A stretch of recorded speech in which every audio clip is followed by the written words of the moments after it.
the White House. It's the benchmark for success. Believe me, I know. My name is Donald Trump, and I'm the largest president in history. I even have a television. I thrive on energy. I'm not games. This is game. Who will succeed? Who will fail? And who will succeed?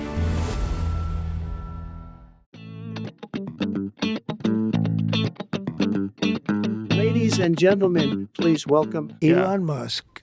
He's a really smart guy, and he's a very big boy. And he's a very good guy with computers. No, it's just AI. What? You mean you have the computers to take our jobs and take our factories and take our workers and take our families? So you actually want to just let the computer do Elon, its thing, it's a and computer. it'll work well. Wow, this is not going to work out. Yeah, it is a risk. So, and like if you query ChatGPT, I mean, You know the amazing thing with the machines?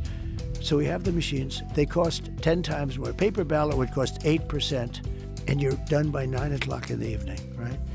Now we have these sophisticated machine. It goes up to heaven. It goes all over the place and down and around.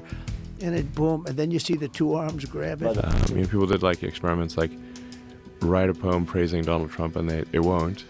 But you ask, write a poem praising Joe Biden, and it will. I mean, Biden would have taken a nap for 4 days and then left with shit in his diaper. I had enough of it, and we did great. It was doing great. Anyway, let's talk about Project 2025. What a great idea. Nobody ever heard of that before. All these transgender operations. You know, if you wanted a sex change and you were in the late 80s, they would give you a sex change. So one of my sons Elon, who is going to vote for somebody that wants men playing in men's sports? Who's going to vote for somebody that wants open borders? To have a country, you need borders. China does it. That's what China did. They put up a wall, and an inspector comes along and goes, nope, you're a quarter of an inch. The wall might be 8 feet wide. So Tesla's got 20,000 employees in China. What? Elon, we're trying to get cars built in the United States. Detroit has been really tough. It's been a disaster. They have a huge factory, a huge car auto plant being built by China in Mexico, make cars, sell them in the United States, put everybody out of business, right? Here we Realize go. that you don't actually need to change the laws. You just need to change how they're enforced. If nobody chooses to enforce the law, or the laws are differentially enforced, it's like changing the laws. You said it so good. You never hear anybody say that. You're never going to have it perfect. You're going to have a bad apple. Every time there's a bad apple, that gets massive publicity, and it taints everybody. Take a look at Wisconsin.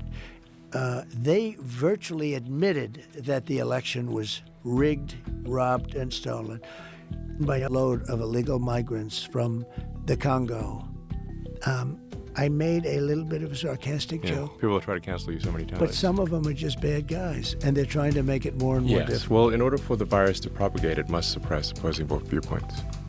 So, I mean, the whole point of free speech, free speech is only relevant. The First Amendment is only relevant to allow people you don't like to say things you don't like. It's absolutely all the social media companies. In fact, right now, X, or formerly known as Twitter, is the only one. Elon, look at this site called tfitty.co. You guys watching should check this out too. Here it is. It's called Elongated Muskrat. Who do you think came up with it? I don't know exactly. Maybe you. I don't know. I'm just generally concerned about it. It's like, what should we do about it? It's like you can't just go build a nuclear bomb in your backyard. Elon, my Uncle John, Dr. John Trump, he said someday you'll have a little satchel at your side, and you'll go into a building and you'll be able to blow up New York City. I said, Uncle John, that'll never happen. He's right. It's very feasible. In fact, the sun is converting over 4 million tons of mass to energy every second. Someone's like, well, what about radiation? I'm like, the sun is literally a nuclear reactor in the sky. I set up Space Force. That was me. And that's the first time in 82 years that we opened another branch since the Air Force. And that's going to be one of our most important things. But do you think that we have aliens coming, flying around or whatever? I mean, there's no reason not to think that Mars and all these planets don't have life, Mars has a low-density atmosphere, only about 1% the density of Earth, and it's primarily CO2.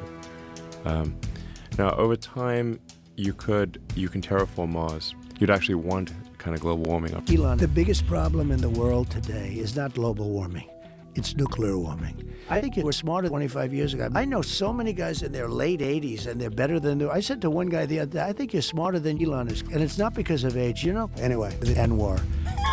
I'm being serious. Why are you laughing? I got it approved. Reagan couldn't get it. Nobody could get it. I got it all done. Wow, that's actually kind of racist. What?